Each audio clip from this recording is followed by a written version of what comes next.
흥행 참패 장애 집회, 이재명 광화문에서 짐 싼다 뭔 일. 제가 조금 전에 광화문 집회에 나가서 민노총의 도움을 받는다. 사실상 뭐 윤석열 대통령 탄핵 집회죠. 도움을 받는다고 말씀드렸는데 갑자기 지금 이번 주 주말부터는 장애 집회에서 손을 뗀다는 그 소식이 조금 전에 들렸습니다. 왜 갑자기 손을 뗄까요? 민주당이 장애 집회 전면에서 물러서기로 했다.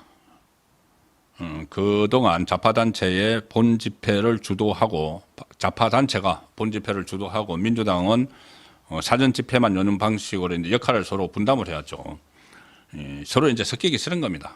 민주당은 지금 간첩죄로 간부들을 막 구속된 민노총과 같이 하면은 또 거기 이미지가 그런 게 또 씌워지니까는 뭐 사실상 같이 하면서 마치 따라 하는 것처럼 그렇게 일종의 쇼를 벌였죠. 그런데 이번 주말부터 사전 집회도 민주당은 안 하기로 했다. 7일 주말 장애 집회에서부터 이번 주 주말부터 사전 집회를 안 한다. 민주당은. 그래서 이번 주 집회는 민노총, 공공운수노조, 윤석열 정권 퇴진운동본부 주대가 주도하는 사전 집회가 있고 본 집회가 진행된다. 민주당은 빠진다는 겁니다. 민주당이 빠진 채 이 자파단체 주체로만 장애 집회가 열리게 되는데 그래서 민주당은 이번에 뭐 동원령도 내리지 않았다. 집회는 뭐 자율 참석하려면 하고 하지 말으면 안 하고 이렇게 권했다는 겁니다. 그리고 이재명도 집회에 참석은 하되 별도 발언은 또 안 한다. 그런데 그 다음 주는 어떻게 할지 안 정했다. 그 다음 주 이재명의 이 정치적 위기에 따라서 또 결정을 하겠죠. 어쨌든 이번 주는 안 한다. 왜? 진짜 이유가 뭘까요? 흥행에 지금 참패를 하고 있는 것이 가장 큰 이유가 아닌가 싶습니다. 11월에 이재명에 대한 1심 선고가 2개 나오기로 예정이 되니까 11월 첫째 주부터 계속 장애 집회를 열었죠. 장애 집회를 열었는데 본인들은 뭐 30만 명이 왔다. 뭐 20만 명이 왔다. 또 그 다음에 30만 명이 왔다.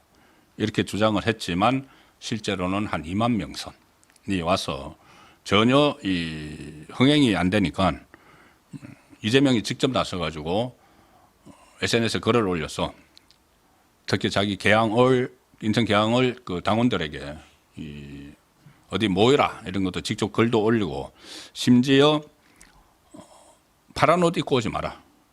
그러니까 민주당 상징 색깔인 파란 옷은 입지 말고 모여라. 이제 일반 시민들이 참여하지 않는다고 그러니까 일반 시민인 것처럼 위장을 하는 이런 여러 가지 수법을 써봤지만 그게 통하지 않으니까 일단 이번 주는 장애 집회에서 손을 떼는 그렇게 결정을 했다고 지금 보도가 되고 있습니다. 물론 이것이 언제까지 갈지는 모르죠. 뭐 하나 또 불리한 게 나오면은 장애 집회를 하겠죠. 자, 어쨌든 지금 이재명이 하나 무죄 받았다고 해도 민주당은 이렇게 좀 지리멸렬을 해가는 전반적으로 그런 분위기가 있습니다. 지리멸렬 해가는 분위기가 있는데 왜 홍준표는 지금 갑자기 이재명 살리기에 나섰을까? 그 배경이 도대체 뭘까? 먼저 제가 결론부터 말씀드리면 그 홍준표 말을 소개해 드리기 전에 결론부터 제 그 생각을 말씀드리면은 이게 그 전에 윤석열 후보와 대선 후보 경선할 때 역선택 이야기가 많이 있었죠. 홍준표 역선택. 뭐냐면은 국민의힘 지지층이 그 지지하기보다는 주로 좌파 쪽에서 오히려 홍준표를 응원을 하면서 홍준표를 지지를 한다. 그런데 나중에 이제 본선이 되면은 그 민주당 후보 놔두고 그 홍준표를 찍지는 않겠죠. 그런데 이제 후보가 될 때까지 역선택이 좀 필요한 것 아닌가? 좌파 쪽에서 아니면 뭐 중도 좌파 쪽에서 역선택이 필요한 것 아닌가? 그때도 계속 그런 식의 스탠스를 취해왔죠. 역선택을 유도하는 것 같은. 그리고 윤석열 대통령 취임 1주년 되는 날 홍준표는 대구시장실로 이재명을 불러들었습니다. 그래서 이재명과 앉아서 윤석열 대통령 취임 1주년 되는 날인데 막 뒷담화를 했죠. 윤석열 대통령은 정치를 잘 모른다. 그러니까 이재명이 앞장서서 좀 이렇게 도와줘야 된다. 이런 말을 했던 홍준표. 그 다음에 본인의 필요에 따라서 계속 윤석열 대통령에게 가까이 다가가기도 하고 어떻게 하면은 본인이 대구에 있으면서 자기 목소리를 낼 수 있을지 이것을 계속 최우선으로 삼아왔는데 자, 오늘 오후 늦게 세계일보에서 대구시청 상격청사에서 지난달 28일 인터뷰를 했다고 보도를 지금 인터넷판에 했습니다. 내일 아마 종이신문에는 내일 나올 텐데 자, 발언을 제가 좀 전해드리면 이게 과연 이해가 어떤 식으로 이것을 설명을 해야 될지 세계일보 인터뷰에서 이렇게 이야기합니다. 홍준표. 윤석열 대통령 집권 이후 정치라는 게 없었다. 소통, 대화, 협치도 없었다. 현실적으로 국회 권력을 장악하고 있는 야당과 대화를 안 하고 나라를 끌고 갈 수 있겠느냐. 지금 이 국회 권력을 장악을 하고 있죠. 그런데 국회 권력을 장악을 하는데 전부 이재명 방탄을 위해서 이 국회 권력을 사용을 하는데 거기와 대화를 해야 된다. 자, 그 다음 말을 또 소개를 드리죠. 이렇게 이야기합니다. 이재명의 사법 리스크에 대해서 이제 물어봅니다. 그러니까 홍준표가 정치인 퇴출은 법원이 결정하는 게 아니라 국민이 결정하는 것이다. 아니, 지금 정치인으로서 퇴출을 이야기하는 게 아니고 피고인, 피의자, 재판받는 사람이죠. 그런데 법원이 결정하는 게 아니다? 그럼 법원은 그럼 재판 중단해야 됩니까? 국민이 어떻게 이것을 결정을 하죠? 이렇게도 이야기합니다. 그래서 이재명 대표 사법 리스크에 목을 매는 우리 당 사람들을 참 딱하게 생각한다. 일종의 자도살인인데 자기들이 정정당당하게 이길 생각은 하지 않고 사법부 판사의 칼을 빌려 상대를 제거하려고 한다. 이게 지금 민주당 논리죠. 정치보복. 검찰이 정치 기소를 해가지고 판사들이 이렇게 그것을 받아들이게 해서 제거를 하려고 한다. 이거 민주당 이재명의 논리입니다. 정치인을 단죄하는 것은 국민의 손으로 하는 것이다. 지금 정치인 단죄하는 게 아니죠. 피고인, 범법자 단죄하는 거죠. 그런데 지금 본인도 검사 출신이고 사실 어떻게 보면은 정치검사의 1호는 홍준표입니다. 많은 분이 기억하시겠지만은 뭐 모래시계 검사, 그 실제로 이제 그 홍준표가 모래시계 검사의 모델인지 뭐 그것도 다른 이설도 있는데, 근데 어쨌든 그렇게 불리는 이유가 그때 김영삼 정부 때 갑자기 검사를 하다가 이 검사를 하면서 그때 박철원 YS의 정적인 박철원 그때 당시 이 장관을 선로 못 쓴 사건으로 감옥에 넣었죠. 그래서 그때부터 일학 영웅이 돼서 YS에게 공천을 받아서 국회의원이 되고 그때부터 정치인이 되는 겁니다. 어떻게 보면은 정치검사의 1호죠. 그런데 이런 말도 합니다. 최근 이재명 사건 판결에 대해서 어떻게 평가하느냐고 물으니까 선거법 판결을 내린 판사, 선거법 판결을 내린 판사는 이제 유죄죠. 징역 1년에 집행유예 2년 내린 한성진 부장판사. 그런데 그 판사는 사법적으로만 판단을 했다. 아니, 그럼 판사가 사법적으로만 판단을 하지 정치적으로 판단합니까? 이렇게도 이야기합니다. 이재명이라는 야당 대표를 놓고 판결한 게 아니라 일반 선거사범처럼 판결했다. 일반 선거사범처럼 그러면 법관의 양심에 의해서 판단을 하는 거지. 이게 야당 대표를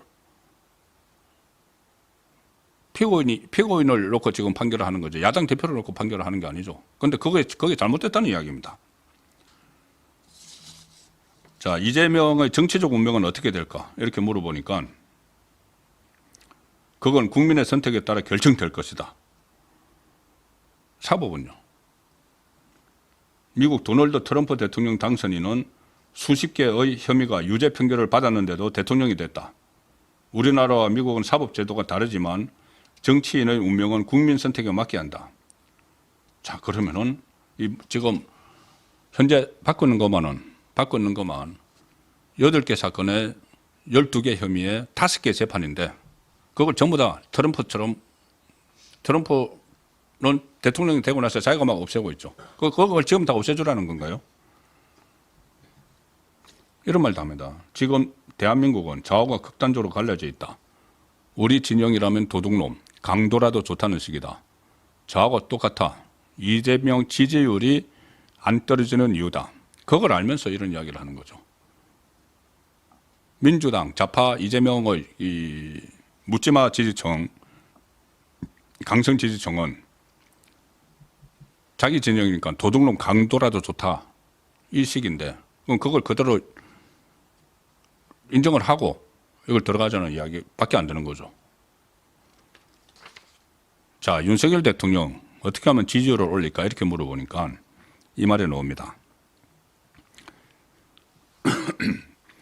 윤 대통령이 2년 6개월 동안 한 것은 검사정치다. 이것도 야당에서 계속 하는 이야기죠. 검사정치. 정치검사의 원조 격인 홍준표가 하는 이야기입니다. 검사정치다. 상대방을 두드려 잡으려 하고 검찰을 이용한 검사정치를 2년 반 이상 해왔다. 이게 이재명이 한 말하고 똑같습니다. 상대방을 두드려 잡으려고 하고 윤석열 대통령이 검찰을 이용한 검사정치를 2년 반 이상 해왔다. 정치라는 게 없었고 소통, 대화, 협치도 없다. 그러니 지지율이 떨어질 수밖에 없다. 아니, 상대방을 제대로 두드려 잡지 못해서 이런 거 아닌가요? 현실적으로 국회 권력을 장악하고 있는 야당과 대화를 안 하고 어떻게 나라를 끌고 갈 수 있느냐. 이재명 대표 존재를 여태 인정 안 했다. 나라를 안정시키는 정치를 하려면 이재명과도 타협해야 한다. 그건 이재명 모든 죄를 다 재판 중단하고 타협을 하고 그래서 더 안 되지만은 그런다고 이재명이 뭐 국정에 협조를 하고 뭐 자기 잘못을 인정을 하고 그렇게 하지 않겠죠.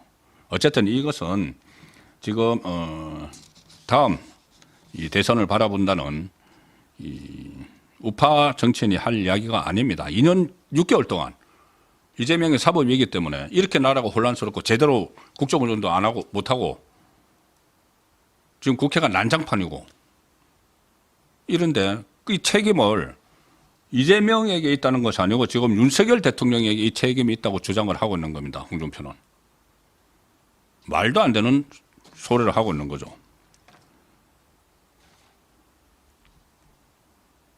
자기 대선에 대해서 물어보니까 이렇게 이야기합니다. 출마할지는 2년 반 뒤에 봐야 한다. 하겠다는 이야기죠. 처음에는 민심에서 졌고 2017년 대선에 출마해가지고 형편없이 졌죠. 두 번째는 당심에서 졌다. 윤석열 후보와 대선 후보 경선에서 역선택에 힘입어서 일반 여론조사에서는 이겼는데 당원 투표에서 졌다는 이야기죠. 다음에는 어떻게 될지 모른다. 또 대선에 나가겠다는 이야기입니다. 대선에 나가려고 지금 이렇게 밑거름을 그리고 있는데 그렇다고 해서 2년 6개월을 혼란스럽게 만든 이재명과 타협을 해야 된다. 이렇게 혼란이 된 것이 윤석열 대통령이 2년 반 동안 검사 정치를 해왔기 때문이다. 이거 납득이 됐습니까? 저는 전혀 납득이 가지 않습니다. 앞으로 홍준표 그리고 지금 본인이 명태균 씨와 관련해서 여러 가지 스캔들에 걸려 있죠. 물론 명태균 씨가 그 가장을 하고 허위로 좀 허풍이 세고 뭐 그런 것도 있지만은 어쨌든 명태균 씨와 관련돼서도 본인이 여러 가지 구설수에 올라 있는데 지금 이 상황에서 이렇게 정치 검사, 그 검사 정치, 그리고 이재명과 타협을 하라. 윤석열은 검사 정치했다. 이렇게 말하는 것이 도저히 납득이 가지 않습니다. 예, 그래서 이재명 강화문에서 짐 쌌다. 뭔 일 여기에 이어서 같은 그 이어지는 내용이기 때문에 홍준표의 반역에 대해서 설명을 드렸습니다.